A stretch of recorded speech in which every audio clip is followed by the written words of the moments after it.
In a world drowning in severely processed fake foods and the overuse of pharmaceuticals, it's completely insane to me that we are not tapping into the medicinal and culinary value of our native plant and fungi that grow around us.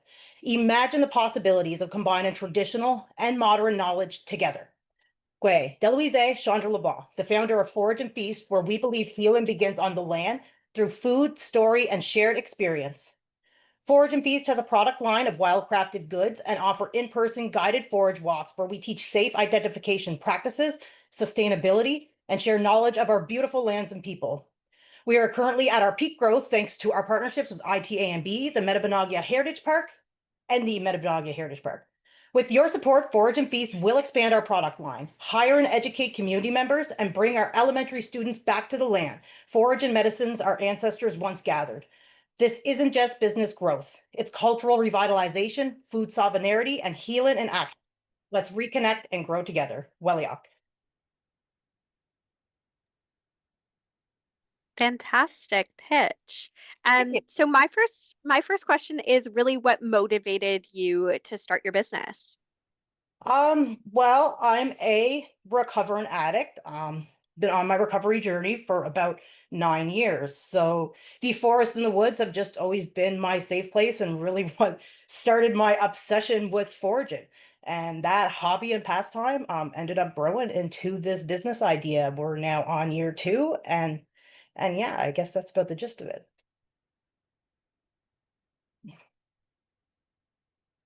Let me unmute myself.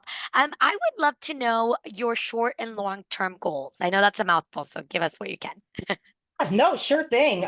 Short-term goals. We really want a partnership with more local tourism companies, businesses, especially Indigenous ones. Right now, we're with the Metabonagia Heritage Park. Long-term, Forage and Feast is seasonal for the most part. We do have our product line that runs year-round, but during the school year, I work full-time as an admin assistant at the Metabonagia school. So we really want to get our students foraging. We've got an upcoming fiddlehead workshop, and we would love to run more of those with not just the Metabonagia school, but all of our local schools. Ani, my name is Breanna Boyer, and I'm the proud founder of Riverway Rentals, an Indigenous women-owned ecotourism business based in Mississauga First Nation along a beautiful river in Northern Ontario. Riverway Rentals offers seasonal canoe, kayak, and paddleboard rentals from May to October. Our mission is simple: to help people reconnect to the land and water through safe, accessible, and affordable outdoor experiences that are rooted in Anishinaabe values. Our customers come from near and far, from local families to tourists traveling from the US, all looking for peace, adventure, and meaningful connection to nature. With growing demand, we're ready to scale, expanding our fleet, creating jobs for local youth, and offering opportunities for people to experience the beauty of our traditional territory. Riverway Rentals isn't just about paddling. It's about community, connection, and reclaiming space on the water for Indigenous business. Chimigwech. You did a great job. My question is, tourism industry, and you're marketing to markets that are probably outside of Canada and within Canada as well. I'm wondering, what's your go-to market strategy? Right now, currently it's just kind of a lot of social media. I built my website as well, so I'm just trying to, as far as I know, when people do search within the area, from what I've heard, they're like, yeah, I was looking, and how they find me is they just Google like canoe rentals in my area, and I'm kind of the first one that pops up, which is really cool. It's happened a couple times, so a lot of social media, and then just right now, because it's just me, I'm just kind of working on building networks. Awesome. I will echo that. Congratulations. That was a fantastic pitch, and really excited to hear where you've been at with everything. So my question around sort of the marketing piece as well is just, obviously there's a lot of rentals within the space, and so how do you differentiate yourself against some of your competitors? So right now, I think what I've been able to do is I have a various like different kind of canoes. I have one that is Kevlar carbon, so it's very light. And then I have 2 fiberglass ones and I have 2 kayaks right now currently, and then 1 paddleboard. So right now I'm just kind of offering a variety of different water ecotourism watercrafts, I guess. And a lot of people around the area have been really taking to, having a friend and going kayaking, or the paddleboard converts into a kayak as well. So especially just having the high quality ones, I believe also adds a big difference for people who do multi-trips and things like that. Hello all, my name is Roseanne Topp and I'm from Regina, Saskatchewan, Treaty 4 territory. My family comes from the Northwest Territories. I'm a proud Inuvialuit. Hands up from those of you who have done an escape room. Now keep those up if they've included an Indigenous storyline. Sadly, none of us had either, and we started doing rooms in 2018. So we decided to open our own room in 2014. That dream came true. And here we are bringing you escape room fun that also includes Indigenous content and Indigenous stories. We wanted to find a fun way to include storytelling, which is an integral aspect of Indigenous culture and tourism, to everyone who comes through our doors. We started in an old mall with one room, and we have moved to a new location and have 3 rooms. Each include Indigenous content, which has been accurately checked, and it is meaningful. If I won the $25,000, I would use it to boost marketing strategies, upgrade our rooms, and research other escape rooms, and keep bringing you immersive cultural experiences and reconnecting all people to our stories, one room at a time. Kuinane. That was amazing, Roseanne. I love it. And I am a Thank fan you. of escape rooms, so this is great. I know you spoke a little bit about how you'll use your funds to grow your business, Yes. but what are your like ideal long-term goals? Like where do you see your company growing? Ultimately, I think we'd love to open another location right here in Regina if that's feasible. We don't know how another escape room business would do in here. If it weren't going to work here, we would expand out to maybe some smaller communities within Saskatchewan, and then maybe even another larger community in Saskatchewan. Ultimately, we'd like to open more escape rooms and Top Escapes in BC. We have some family there, so we'd like to expand to different parts of Canada. Beautiful. Thank you. Thank you. Roseanne, that was a great pitch and presentation. And I Thank think you. that your business idea is so unique. So great job. The question I have for you is, how are you marketing your business? Currently, we are using our social media. We have a good friend of ours who has her own business, and she's been helping us, having us learn about how to incorporate reels. We've honestly been using Facebook and Instagram, doing reels and social marketing in that aspect, using those ways of advertising. So we'd like to boost that, and we have a magnetic sign out front of our business. Hello, my name is Christen Falcon, and I am the co-owner of Backpackers Ferry, a Blackfeet-owned ecotourism shuttle business operating in and around Blackfeet Nation and Glacier National Park. Each year, over 3 million visitors come to visit the park and surrounding areas such as ours. Yet only a small percentage of this revenue coming from these visitors ever reaches our tribe's economy.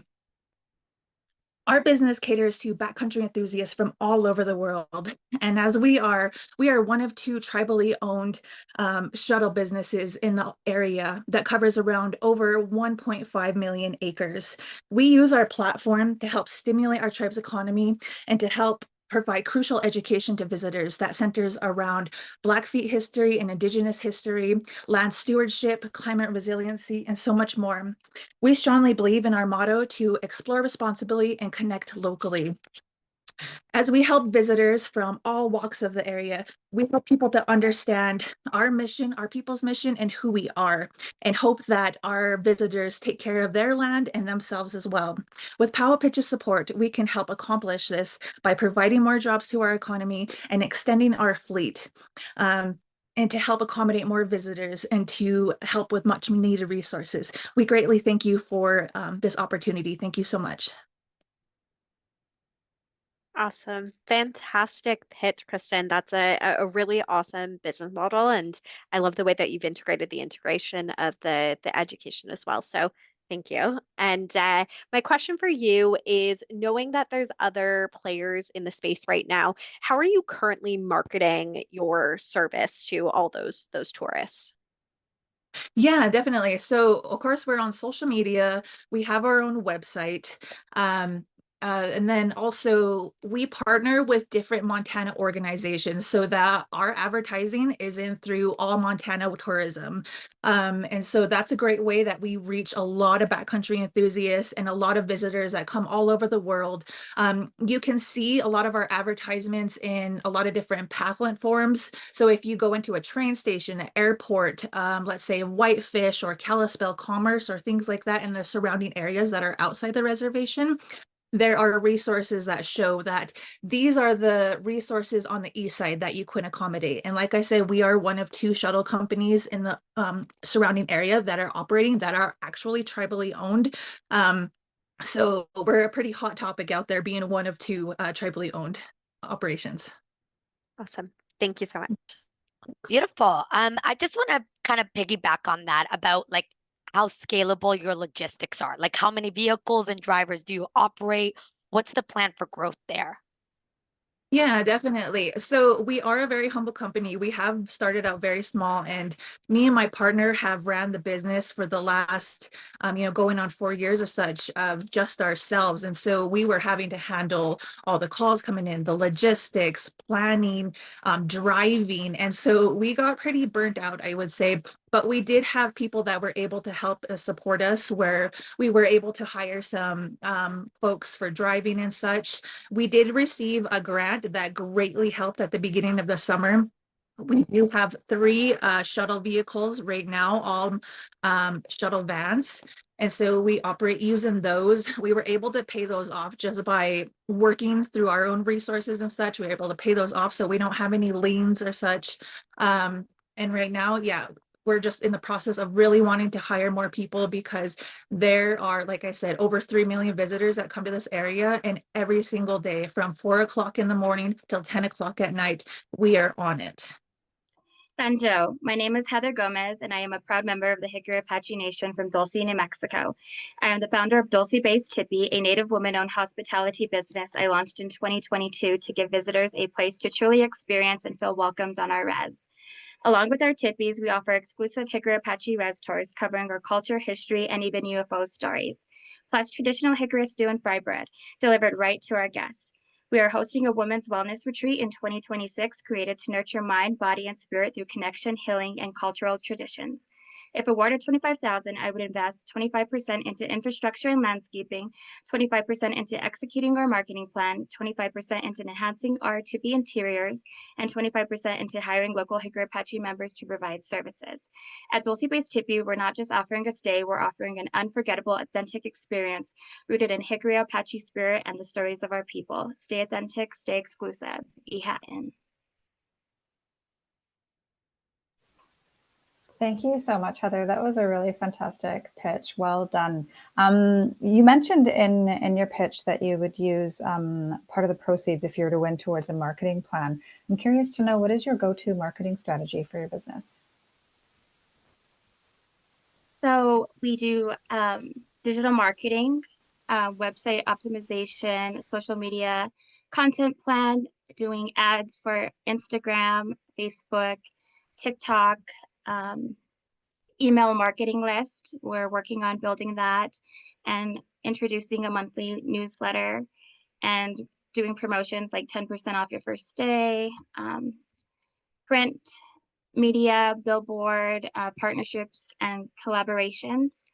I have a collaboration with REI Co-op, so I've been doing different events around the country when I am able to, and then also partnering with like IANTA and other organizations. Awesome. And fantastic pitch. I'll echo that as well, Heather. Very good job. So you gave quite details on how you would actually use the fund. So what I'm interested in is what motivated you to really start this business? So I would see tourists just driving through the reservation. They would not stop here. There wasn't really anything for them to do, and that really like put something in my heart, a big desire to make a difference here. And we don't have a tourism department or anything like that. So this is very unique in our area. We are the only ones doing anything like this. And I wanted to tell the story from our perspective.